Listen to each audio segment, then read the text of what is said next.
Lindsay, I wanted to show you some of the things that I found underneath of your car, just so you can get a visual on it.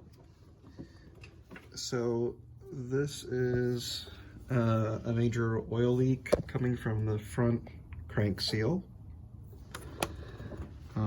Another major oil leak we have is from the transmission. You can see all the drips there, and this one is coming from the front pump of the transmission.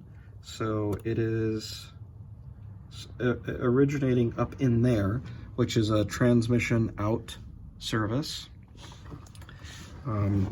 As far as the suspension go, or steering and suspension, this is the lower control arm right here, and the bushings are pretty bad here on both sides. Also the sway bar bushings, which are these black things here, you know, upper and lower are pretty perished. The transmission mount is bad. That's not a big deal though. This tie rod end right here has play in it. I'll try and demonstrate that.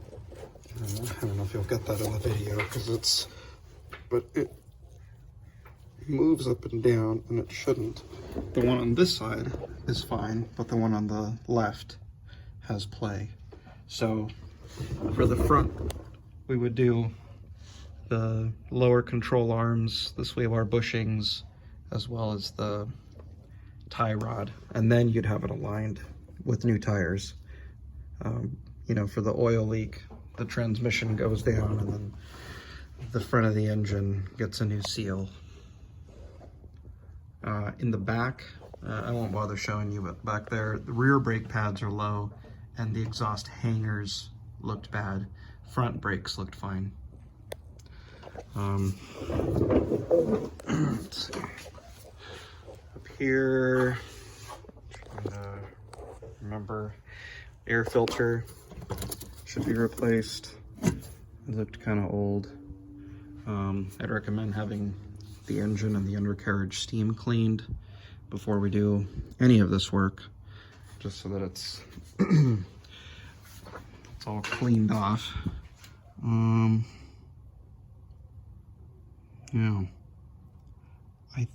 the hood pad, but that's a real minor thing. I mean, that's this.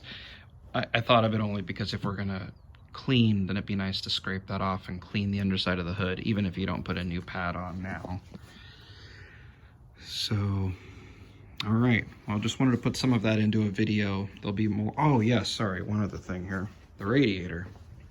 I noticed coolant along the top of the radiator. You can see the green coolant right there up in this corner. So this radiator should be removed and taken to a radiator specialist who will determine if it needs to be recored or repaired. All right.